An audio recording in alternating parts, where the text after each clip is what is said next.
Bonjour à tous et bienvenue au canal Joe Blow. C'est l'heure d'un nouveau vidéo sur les témoins de Jéhovah. Dernièrement, je vous ai parlé de la théologie des témoins de Jéhovah, l'histoire des témoins de Jéhovah. J'ai fait une vidéo sur 1914. Tout ça, c'est des thèmes, disons, abstraits un peu, des thèmes plus qui ont rapport avec qu'est-ce que c'est les témoins de Jéhovah. Aujourd'hui, on va parler un peu des conséquences de ces théologies et de cette histoire sur deux thèmes, le sexe ou la sexualité et la société. On va commencer avec la sexualité, l'attitude des témoins de Jéhovah envers la sexualité. Là, il faut que je dise en partant que ces attitudes-là ne sont pas exclusives aux témoins de Jéhovah. Pas mal toutes les religions sur la planète ont les mêmes attitudes envers le sexe. Le sexe a toujours été un sujet tabou, un sujet honteux pour les religions. Une des raisons d'ailleurs que je suis anti-religion en général. En ce qui concerne les témoins, ben, comme pas mal tout le monde dans le monde religieux, ils sont contre le sexe prémarital, ce que eux ils appellent la fornication, contre l'adultère et aussi, plus en détail, contre la masturbation, qui, à mon avis, est une chose normale, une chose que tout le monde, tous les jeunes surtout, doivent découvrir leur sexualité, découvrir comment leur corps fonctionne. Quand on interdit ces choses-là, ça affecte le développement émotionnel et psychologique des gens pour la vie. Parce que c'est en commençant par dire que non, c'est pas bon, touche pas à ton corps, c'est pas correct de faire ça, on en vient à être inculqué avec une attitude envers la sexualité qui est malsaine.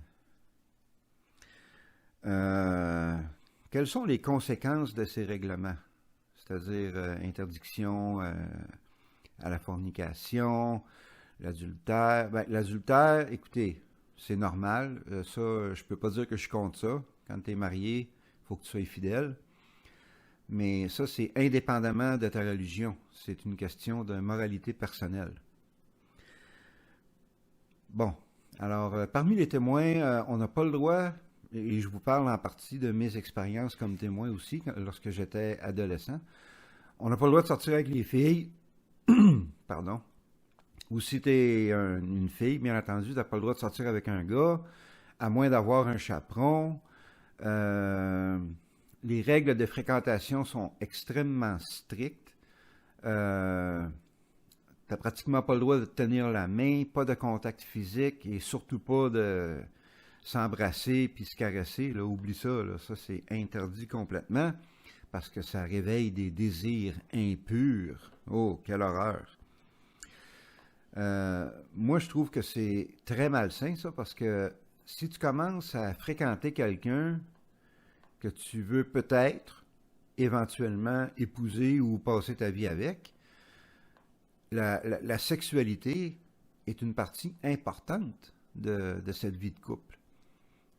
Il faut apprendre à connaître l'autre personne d'un point de vue intime, d'un point de vue sexuel. Sinon, la vie future de couple va être minée par ce manque de connaissances. Aussi, les règlements sur l'habillement qui, encore une fois, comme la plupart des religions, se concentrent surtout sur les femmes. Ça, c'est le sexisme religieux par excellence. Ça a toujours été le cas. La femme, c'est elle qui a mangé le fruit défendu, entre guillemets, en premier. C'est de sa faute si on est tous, l'humanité, pris dans ce problème-là. Fait que depuis des siècles et des siècles, la femme est toujours marginalisée. Elle doit garder le silence, elle doit être soumise à son mari, etc., etc. C'est des idées antédiluviennes, si vous me permettez l'expression. Ça n'a plus lieu d'exister aujourd'hui, mais malheureusement, ça existe encore, surtout dans le domaine religieux. Donc, les femmes, il ne faut pas qu'ils s'habillent avec des robes trop serrées. Il ne faut pas qu'ils portent des leggings. Il ne faut pas qu'ils portent des décolletés. Il ne faut pas qu'ils portent un chandail sans brassière. Ah, mon Dieu, c'est terrible, ça. Il ne faut pas qu'ils s'habillent de façon à provoquer les hommes. Ça, je trouve que c'est insultant envers les hommes aussi, parce que c'est comme si nous autres, les hommes, on était juste des animaux qui réagissaient instinctivement à la vue d'une paire de seins ou d'une paire de fesses qu'on trouve hot, comme si on était incapable de se retenir, comme si on était guidé par nos pulsions. Fait que je trouve que c'est aussi insultant envers les hommes, ces règlements-là, d'une façon indirecte. Et puis, une autre chose aussi que tous ces règlements sur la sexualité causent, c'est une naïveté sexuelle extrême. Je ne sais pas si vous avez vu le film Capitaine America. Il y a une scène en particulier au début du film lorsqu'il est dans la voiture avec l'agent Carter, qui est une très belle femme. C'est avant sa transformation en super-héros. Alors, il est tout petit, il est chétif. Il n'a jamais eu de succès avec les femmes. Et puis, il essaie de parler avec elle, puis il a bien de la misère. Et puis, elle lui fait remarquer, tu sais pas comment parler aux femmes, toi, hein? Il dit non, pas vraiment. Fait que, je peux vous dire, par mon expérience personnelle, que c'était mon cas. Lorsque j'ai quitté les témoins à l'âge de 22 ans, moi, j'avais commencé à l'âge de 13 ans. Donc, j'ai passé mon adolescence dans les témoins. Et puis, une des plus grandes conséquences de ça, ça a été ma naïveté à propos des femmes. J'ai pas honte à le dire. Lorsque j'ai quitté les témoins à l'âge de 23 ou 24 ans, j'étais vierge. Et je suis resté vierge jusqu'à l'âge de 27 ans parce que j'avais aucune idée comment me faire une blonde. Je savais pas comment parler aux femmes, je savais pas quoi faire. J'avais un manque de connaissances vraiment flagrant sur ces choses-là. Et puis, ça, c'est quelque chose, c'est une autre conséquence malsaine de cette, ce renfermement sur le sexe, là, que, il faut pas en parler, il faut pas se tenir tout seul avec des femmes, il faut pas trop parler avec des femmes, et les femmes, vice-versa, il faut pas trop se tenir avec des hommes, seulement en groupe, il faut pas être tout seul avec un homme, c'est malsain, c'est pas malsain, c'est naturel, c'est normal. Mais les témoins, comme pratiquement toutes les autres religions, ont ces règlements-là qui sont complètement ridicules. Une autre conséquence aussi, c'est que les témoins ne peuvent pratiquement pas écouter aucune musique, parce que quelle musique aujourd'hui, à part la musique classique ou presque, ne parle pas de situations sexuelles ou de situations de relations entre hommes et femmes. Même chose avec les revues, les films, les programmes de télévision. On peut pratiquement pas, quand on est témoin de Jéhovah, participer à la vie culturelle parce que les trois quarts et même je dirais les 4/5 de la vie culturelle nous sont interdits juste à cause des interdictions sur le sexe qui, une fois de plus, sont complètement ridicules. Et puis, bien entendu, comme pratiquement toutes les autres religions aussi, les homosexuels sont considérés comme une abomination. Ça, c'est un mot que je déteste totalement. En fait, pour moi, le mot abomination, c'est une abomination. On s'est servi de ce mot-là au cours de l'histoire pour faire des génocides, pour massacrer des gens, pour condamner des gens, toujours au nom de la religion. Et puis, en ce qui concerne l'homosexualité, eh bien, encore là, c'est l'homophobie, c'est le rejet de l'homosexualité, c'est l'idée que tu n'es pas né homosexuel, mais que tu le deviens, ce qui est complètement faux. On le sait maintenant, mais les témoins de Jéhovah refusent de le reconnaître. Si tu es homosexuel et que tu deviens témoin de Jéhovah, tu dois abandonner l'homosexualité. Ça, c'est comme si moi, je suis un homme blanc, et si je devenais témoin, si je retournais au témoin de Jéhovah, c'est comme si on me demandait de devenir un homme noir, ou de devenir un homme asiatique, ou de devenir une femme. C'est impossible. la couleur de ma peau et ma sexualité sont partie de moi depuis ma naissance. C'est dans ma génétique. Et c'est la même chose avec l'homosexualité. Donc, c'est un refus de reconnaître les choses les plus basiques, les plus simples. L'homosexualité, c'est une abomination, puis c'est interdit. Fait que c'est ça qui est pour la sexualité. Maintenant, je vais parler de la société. Comment les témoins de Jéhovah réagissent envers la société. Mais pour faire ça, je vais vous référer à quelque chose que j'ai mentionné dans un de mes vidéos précédents. Lorsque je parlais de la théologie des témoins de Jéhovah, j'ai mentionné que les témoins de Jéhovah croient que ce système de choses, c'est-à-dire les gouvernements, les autres religions, le système commercial, tout ça va être détruit et le nouveau système va être instauré avec juste les témoins de Jéhovah sur la planète pour vivre éternellement. Okay, c'est bien beau ça, mais pensez un peu à qu'est-ce que ça veut dire. Sur la planète, présentement, il y a 8 milliards de personnes, ou 7,6 milliards pour être précis. Et puis, il y a 8 millions de témoins de Jéhovah. Donc, les témoins de Jéhovah constituent 0,1% de la population mondiale. Ça veut dire que, d'après les témoins de Jéhovah, 99,9% des autres gens qui ne sont pas témoins seront détruits. Ça veut dire qu'ils vont être tués. Ils vont être massacrés. Ils vont être pulvérisés. Il faut comprendre ça, là. C'est facile de dire, l'ancien système de choses va être détruit, mais c'est beaucoup plus grave que ça, là. On parle d'une destruction, d'un génocide à l'échelle planétaire. 99,9% des gens seront détruits, d'après les témoins de Jéhovah. Et le nouveau système, le paradis sur la terre, sera construit sur leur squelette, sur leur chair, sur leur vie. Alors ça, c'est affreux, ça, quand on y pense, là. Puis cette croyance horrible engendre l'attitude des témoins de Jéhovah envers la société. Si 99,9% de la société sera détruite, ça ne donne rien de s'impliquer dedans.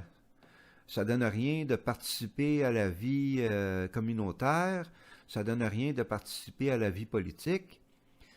Ça ne donne rien de participer à la vie sociale parce que c'est une perte de temps. Parce que tous ces gens-là vont être détruits de toute façon. Fait que ça ne donne rien d'essayer d'améliorer les choses sur la planète parce que ça va être détruit. Fait que pourquoi est-ce qu'on se forcerait pour contribuer au système politique, pour contribuer au système municipal, pour essayer de changer les choses qui ne sont pas correctes? Ça va être détruit. Fait que c'est pour ça que les témoins de Jéhovah sont si isolés et renfermés sur eux autres mêmes. Il y a une isolation, un isolement social total. Il n'y a pas d'implication dans aucune vie politique ni communautaire. C'est même défendu, d'ailleurs. C'est pas juste un choix, c'est un règlement dans les témoins que tu n'as pas le droit de voter, tu n'as pas le droit de faire le salut au drapeau, tu n'as pas le droit de chanter les hymnes nationaux, tu n'as pas le droit de rien de ça. Aussi, ça explique pourquoi il n'y a aucune célébration des fêtes que l'on considère normales, comme Noël, Halloween, le jour du Canada, la Saint-Jean-Baptiste, quoi d'autre, Pâques, la fête des mères, la fête des pères, la fête des patriotes. En tout cas, toutes ces fêtes-là, incluant les fêtes d'anniversaire aussi, sont considérées comme défendues, prohibées par les témoins de Jéhovah, en partie à cause de cet isolement social, mais aussi parce que d'après les témoins de Jéhovah, la plupart de ces fêtes-là ont des origines païennes, ce qui est vrai d'ailleurs, je ne le nie pas, on prend juste Noël. Si on veut vraiment là, aller chercher la vraie date de naissance de Jésus-Christ, il est probablement venu au monde aux alentours de la fin de l'été, début de l'automne, d'après les versets qui sont dans la Bible, parce que les bergers avaient encore des troupeaux dans le champ, alors qu'en plein hiver, le 25 décembre, les troupeaux seraient à l'intérieur et non pas dehors. Et puis, il y a d'autres petits facteurs comme ça dans la Bible qui indiquent que le 25 décembre n'était pas la date de naissance de Jésus. Mais par contre, le 25 décembre, ou l'équinoxe de l'hiver, c'est-tu l'équinoxe ou le solstice? C'est le solstice d'hiver, excusez-moi. Tombe le 21 décembre ou à ces alentours-là, puis la plupart des cultures païennes, avant la chrétienté, célébraient ce jour-là comme étant une fête. Les Romains avaient les Saturnales, les Saturnali, et puis ce que l'Église catholique a fait, pour être capable d'attirer plus de, entre guillemets, païens à la chrétienté, ils ont changé la date. Ils ont dit, bon, ben le 25 décembre, c'est la date que Jésus est venu au monde. Aussi simple que ça. Ça fait que les témoins de Jéhovah, eux autres, ils disent que non, ça n'a pas d'allure. C'est des origines païennes.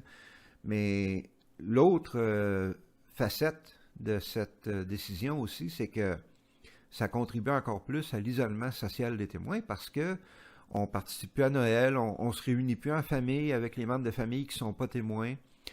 On va plus fêter des choses ensemble, on fait plus des activités ensemble lors de ces fêtes-là.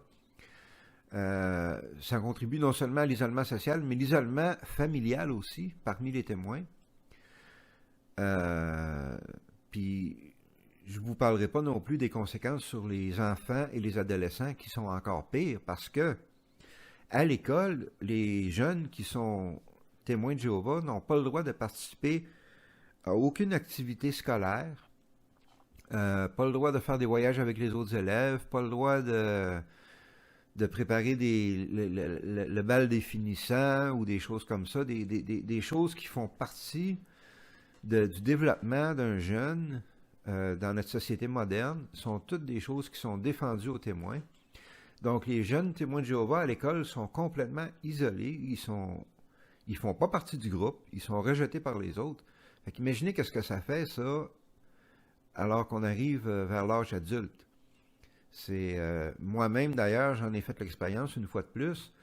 Lorsque j'ai laissé les témoins de Jéhovah à l'âge de 22 ans, ça a été un changement radical pour moi. Il a fallu que je me réadapte à vivre en société. Et puis... au début, puis quand j'y repense maintenant, tous les nouveaux amis que je me faisais étaient plus jeunes que moi. Comme si j'essayais de rattraper mon adolescence perdue. Même aujourd'hui, mes deux meilleurs amis sont plus jeunes que moi de 5 ou 6 ans. Maintenant que je suis dans la cinquantaine, ça paraît moins, mais lorsque j'avais 22 ans, puis ces jeunes-là avaient 18-19 ans, ça paraissait beaucoup. Les gens de mon âge, j'avais de la misère à me tenir avec parce qu'on n'avait pas les mêmes connaissances, on n'avait pas les mêmes valeurs. Je connaissais rien du monde moderne, à part que ce que j'avais appris dans les témoins, puis eux autres, ils disaient que tout ça, c'était mauvais. Fait que, tu veux dire. Fait que ça a eu des conséquences assez négatives sur moi. Et c'est pareil pour tous les jeunes qui doivent passer à travers cette phase-là en étant témoins de Jéhovah. Ils sont complètement isolés du groupe à l'école. Ils n'ont pas d'amis. Comme dit la bonne vieille expression au Québec, t'as pas d'amis, ben ils ont des amis seulement dans les témoins. Ça restreint beaucoup l'implication sociale de ces pauvres jeunes-là. Ça a des conséquences très néfastes.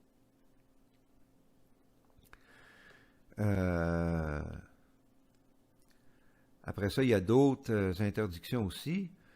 La fameuse interdiction du sang, ça c'est encore plus dangereux parce qu'il y a une couple de versets dans la Bible qui dit qu'on doit s'abstenir du sang.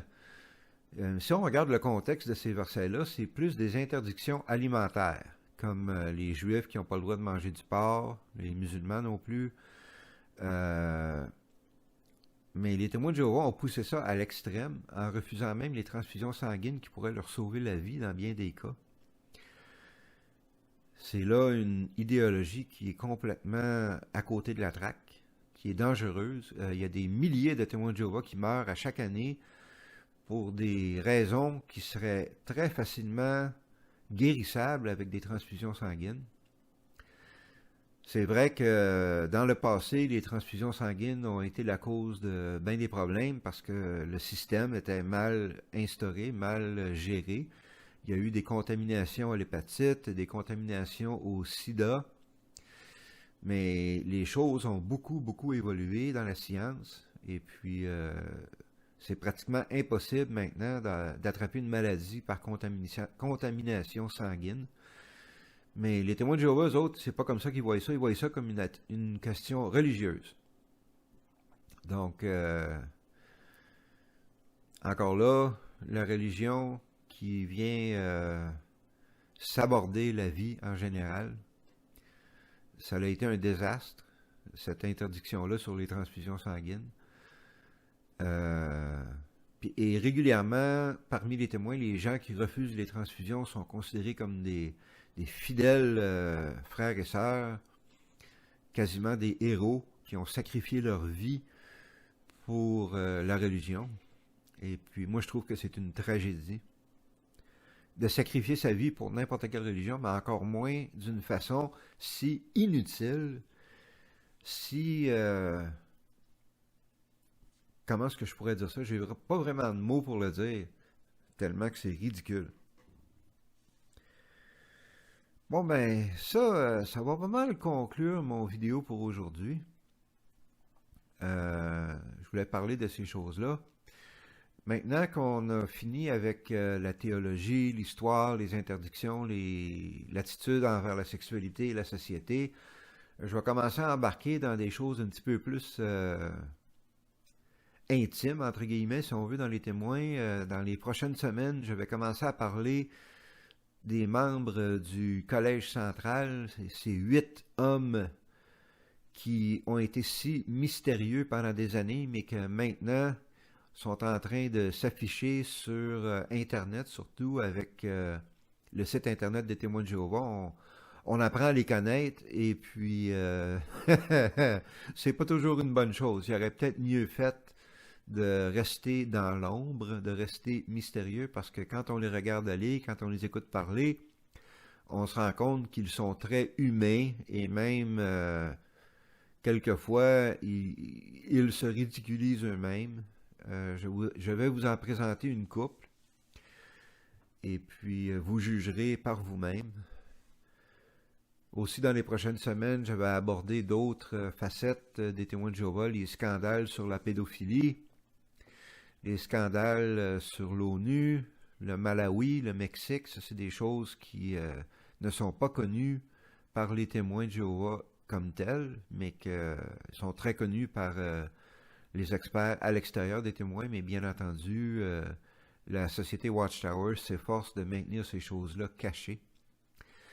J'en ai déjà effleuré un petit peu lors de mes autres vidéos, surtout à propos de l'ONU, mais je vais en parler plus en détail dans les prochaines semaines. Ceci étant dit, comme toujours, si vous avez aimé cette vidéo, je vous encourage à me donner un j'aime, un like, et puis abonnez-vous au canal et surtout partagez la vidéo avec vos connaissances, vos amis.